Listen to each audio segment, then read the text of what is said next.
If you're launching for a new and first customer, consider who are the people closest to you, relationally and geographically. Those are the best ones to go after. And my strategy was based around this because I look back and think, how many folks in my network have I not tried to help solve this problem for? Let's talk launching. Hey, everybody. How are we doing? Matt, when you share and when you teach, I think sometimes you might forget that some people are just getting started because you've done some really cool things, especially in the SaaS world. If you were just getting started today and you were like, I need to just go get my first 1, 2, 3 SaaS subscribers, like, how would you use your network to do that? Well, see, you clued in on it. And I think this probably applies to any type of business, but I have zoomed out and found this is true, is that you should compete on proximity.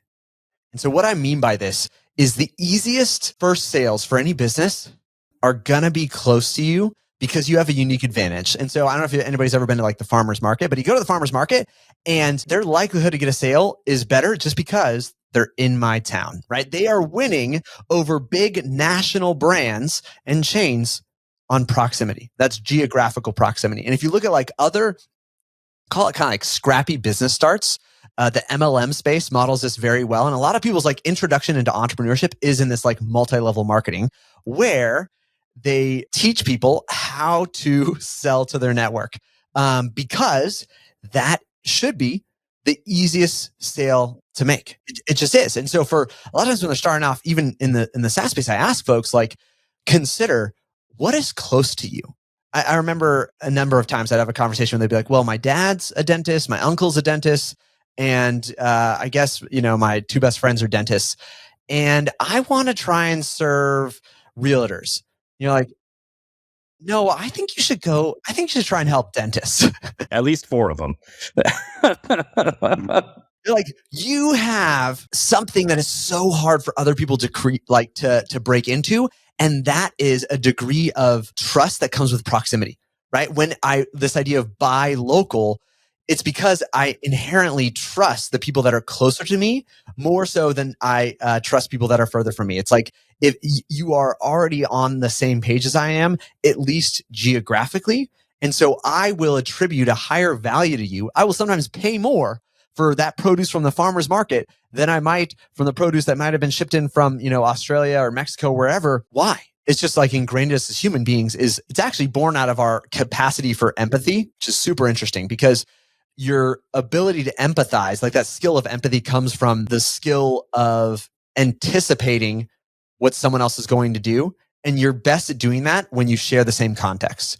And so via audio, you can't see this. And maybe you've heard me talk about this before. If you've heard me ever speak, I'm holding a glass right now or a little espresso cup, and I'm passing it towards my other hand. And if I ask you, what am I about to do? Most folks would guess, hand it off to the other hand. Be like, why? Because you're imagining, given all the context, yourself in my shoes, all of the clues say, I'm about to transition which hand is holding the cup. That same skill, that ability to almost just anticipate what the next person is going to do creates a high degree of trust. It's weird because what am I doing? I'm putting myself in your shoe. That's empathy. In person, in proximity, with the most amount of common variables that we share, I'm imagining myself in your shoes. So I trust you to a degree of the same way that I trust myself. And so in that way, if you're launching for a new and first customer, consider who are the people closest to you, relationally and geographically. And those are the best ones to go after. I just did a challenge where I was like, I'm going to launch a brand new SaaS for the first time. And my strategy was based around this because I look back and think, how many folks in my network have I not tried to help solve this problem for? I'm in a weird position. Maybe other people feel this way too, where it's like, if you ask my family, like, what do I do? They're like, internet. Yep. I do the internet. Matt, just job is internet. And I think a lot of people in the digital space, you feel this way, but it's also because I keep on thinking of, I don't know how to go the other way. This is getting like religious, but there's this concept. I remember like, this is the story of Jesus, right? Like he wasn't accepted in his own town. Like there's this feeling where you came from, those people, it is hard or impossible for them to see you as you are today. They see you as you were, not necessarily as you are. And for better or for worse, it's just a reality. But for better or worse, we don't take the effort to redefine who we are with them because it's just already more difficult. But I would say in this space, especially if you're new and you're launching, people do like to know what's going on around them. And for a lot of folks in the space with the software, like you solve a meaningful problem and they continue to wander in the wilderness because you decide not to even have that conversation. So I went through this process of hustling via text message. And so then the common question is like, what do you say? What do you say when you're like, how do I announce to the people around me, closest to me, that I have something that can solve a problem for them? And we can talk about that. Yeah, I think that's amazing. I think it's interesting how often when we're selling SaaS, we're saying, oh, you really should set up your Google business profile so that people around you can find you. And then when we're being the SaaS, right, we don't do that. We don't make sure the people around us know how to, like, what we do and how to get a hold of us. And so what if you're reaching out to people either in your geographic or network proximity, how do you start that conversation? Yeah. So what I consider is I try to put myself in the position of the timeless solve. So for me, it's easier to celebrate something that isn't me. So I'm like, I am naturally a person who builds up the people around me or builds up something timeless there. And I'm not usually touting it for myself. So this is interesting. Maybe I'll just go a quick little aside about this, but we had this event and one of the people speaking we had in our insider community was sharing about this idea of your, he called it your BAM, right? It was your BAM.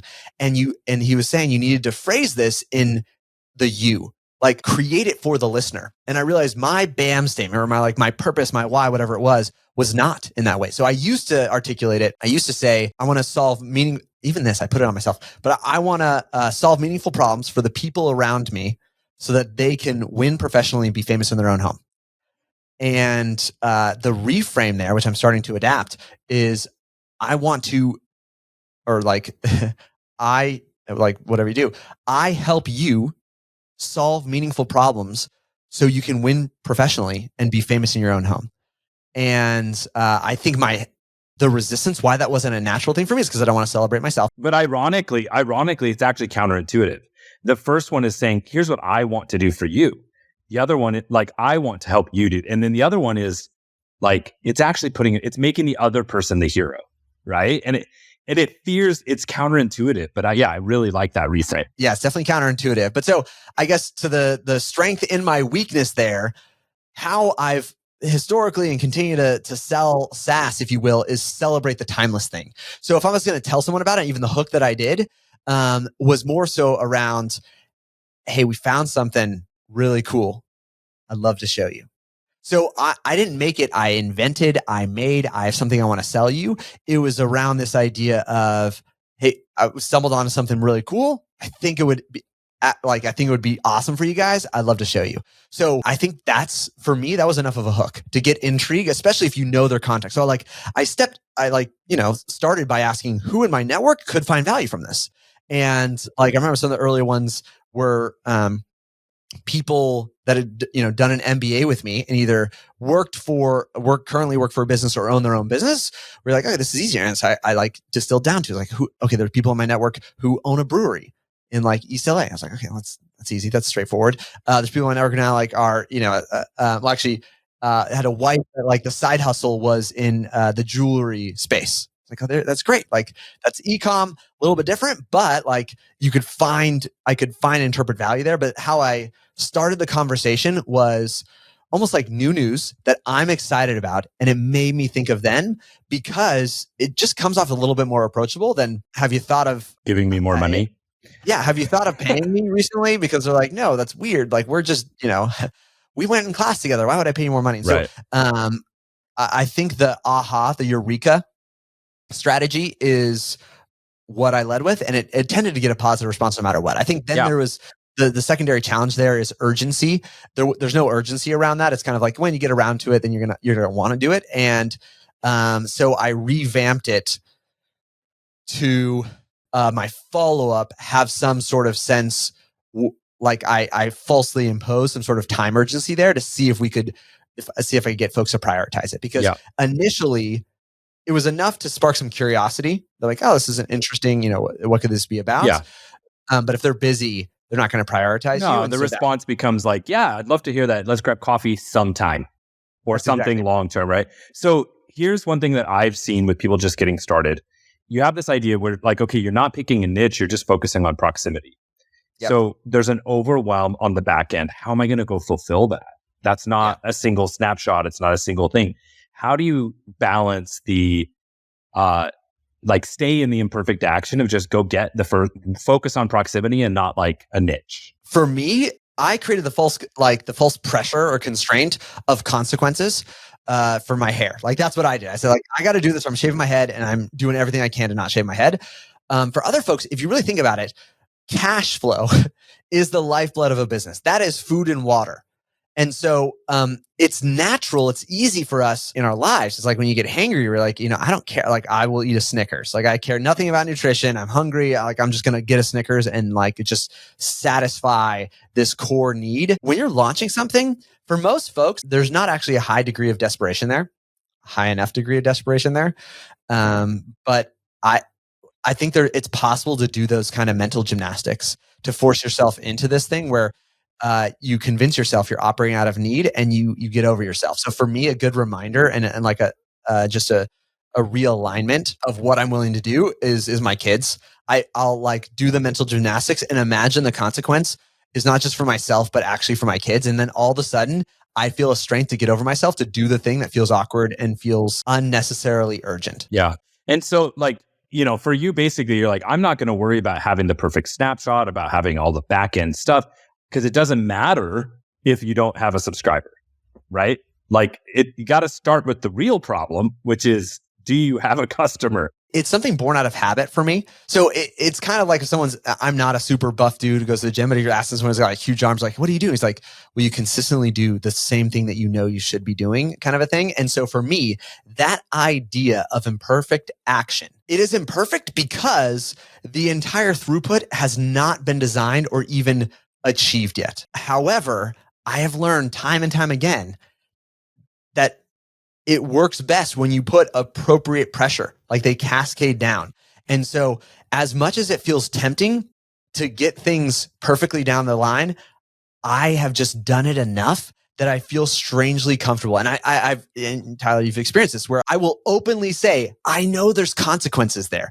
I know we don't have everything buttoned up and tied together. However, I am absolutely fine letting these things move in appropriate order to the point where the consequence will create the pressure. Right. Let's talk about a really real, like relevant, connected one. The website for this podcast, for this show that you're watching. Like so many people I know would never have started their show because the website wasn't finished. If you're listening to this now, hopefully there's something there. But I'll tell you, if you're listening to this and it goes to a dead page, this was because I said, that is great. That is nice to have. We will get around to that, but we will not stop. We will not pause or delay publishing because something else is in process. I think that's such a powerful lesson. In business, you can't, those 1 week delays become year delays. And all of a sudden, the ideas and brilliant concepts of bursts of inspiration that you had lie dormant. And that's a skill too. If you say no to every burst of inspiration that you get, you stop getting those bursts of inspiration. And so I love how you model that. And I think people can really learn, like exercise that. And I think that there's a place they could even go and learn a little bit more about your process of not shaving your head. If you're curious about launching, we'll tout that. I will promo a different website URL that I do know works. That process, if you want to distill, like break down a framework for launching SaaS. Now, some of the stuff we talked about, this is timeless. I think this applies to all business, but if you want to get more into the weeds of exactly what that looks like from a SaaS perspective, a private label SaaS perspective, we just launched this. I'm super stoked about it, but it is a free 5-day, we call it a SaaS Accelerator, breaking down these big chunks of things that I see people do out of order. And that's kind of the biggest takeaway in the launching phase is good things at the right time become wrong things. And that's what my hope is for folks, is why we would open this up and release it for free, is that more people would get that clarity to know certain things need to be done first and certain things are good things, but should be intentionally delayed. And maybe it's just in a collective community and more, case studies and examples, and to kind of go into the weeds of it to help folks get that belief and maybe start to work those muscles of like, what does it look like to take imperfect action? That's what we're doing. So it's the number 5-day SaaS Accelerator. I picked, I don't know what that is, like 11th grade vocabulary word there to make it hard on you. So no judgment if you have to try and spell it a couple times. But it's 5dayssaaccelerator.com. I know we're getting more and more people watching your show and learning these kind of things. I hope if this is one of the first episodes you catch and you're like, man, this is good stuff, go back and watch some of the other marketing with Matt's and what's Matt's sharing. This doesn't just work for SaaS. Like Matt said, this is timeless stuff that's really powerful. It's amazing how many times we don't utilize our network. And if the SaaS or your business truly helps someone, why wouldn't you tell them about it? Right. And so I think that's really a good reminder to not forget what's closest to us. Love it. Well, I'll see y'all on the SaaS Accelerator.